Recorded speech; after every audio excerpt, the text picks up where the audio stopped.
Alright guys, quick video. Tuesday, September 21st. We're working on our stories. If you're on your second draft, your third, that's all fine. And I'll check some today and add more grades and comments and all that stuff. But I wanted to point out one thing that I've been commenting and answering for a lot of these, which is the length of paragraphs. Sometimes people say, hey, doesn't a paragraph have to be 5 sentences? And that's probably because you were answering a question in English class and they wanted to make sure you put enough.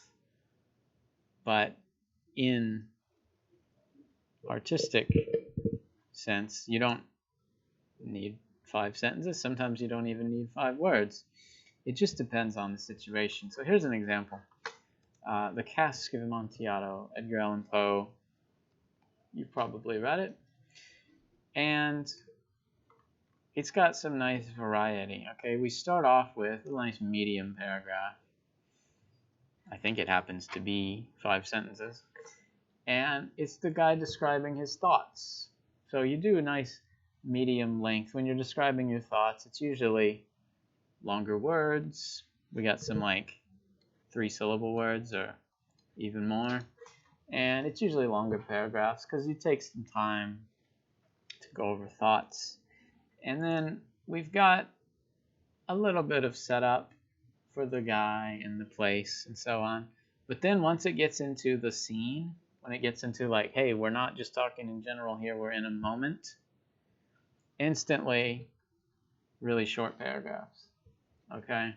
Whether it's dialogue or whether it's just, one thing happened, like, oh, he grabbed my arm and then I thought about blah, blah, blah. That's a really short one with 2 short sentences. And then when we go to the home, there's a slightly longer one, but it's nothing compared to what we had earlier. And I want you to think about that when you're doing thoughts, summary, setup. You can do some nice longer paragraphs and really take your time.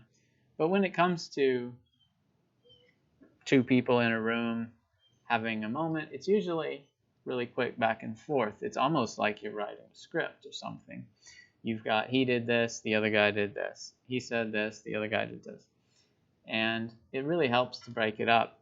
When your reader is sort of moving their eye vertically down, it's really quick and understandable, and it feels like things are happening. And then whenever you need to, you might say, hey, we got some new stuff. We're stopping before we go into the catacombs here. They're grabbing some torches and handing them down and going down the winding staircase, and it actually is going slower. Their footsteps are more careful and things are happening slow. And then we got a little back and forth dialogue, and then we go after the guys get to the final part, and spoiler if you don't know, one of them traps the other and puts him in this wine cellar to be abandoned forever. We get some long paragraphs again because now we stop and describe exactly what's happening. They're not moving, obviously. They're looking at the detail of this room, and for one guy it's going to be the last room he ever sees.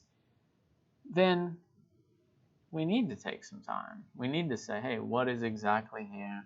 What is it made of? How is it going to be experienced? That is one thing to keep in mind. It's not the only thing, and I just wanted to show an example. But when you're doing your paragraphs, you often want to have variety between short and long.